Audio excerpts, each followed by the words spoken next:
Jamais la commission de discipline de la Fédération française de football n'avait pris de telles sanctions. Les mutins de la Coupe du Monde ont été punis lourdement. Si Jérémy Toulalon et Franck Ribéry pourront retrouver les Bleus avant la fin de l'année, en revanche, l'histoire de Nicolas Anelka avec l'équipe de France semble bel et bien terminée. Audrey Richier. Sanctionner et marquer les esprits.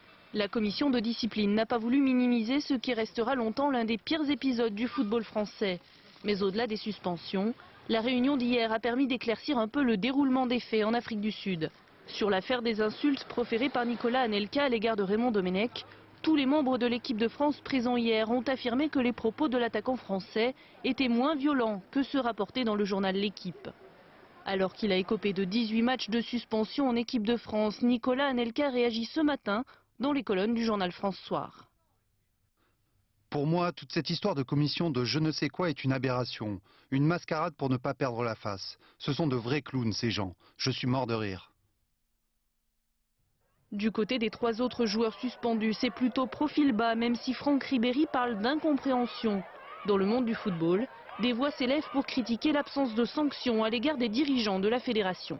Les dirigeants pros n'étaient pas sur le terrain, les dirigeants amateurs étaient aux abonnés absents. Et donc ce fiasco a été, disons, le résultat d'un certain nombre d'événements. Et là aujourd'hui, la fédération, en voulant sanctionner seulement les joueurs, je pense qu'elle fait preuve de partialité. Laurent Blanc non plus ne doit pas apprécier cette décision. Le nouveau sélectionneur ne voulait pas de trop grosses sanctions sportives. Il ne faudrait pas que de vouloir punir. On se pénalise pour l'objectif qui est le suivant, c'est-à-dire l'Euro 2012. Pour les premiers matchs qualificatifs, Blanc devra se passer d'Evra, Ribéry et Toulalon, des joueurs sur qui il comptait. Les Bleus pourraient bien payer longtemps leurs errements sud-africains. Certains les appellent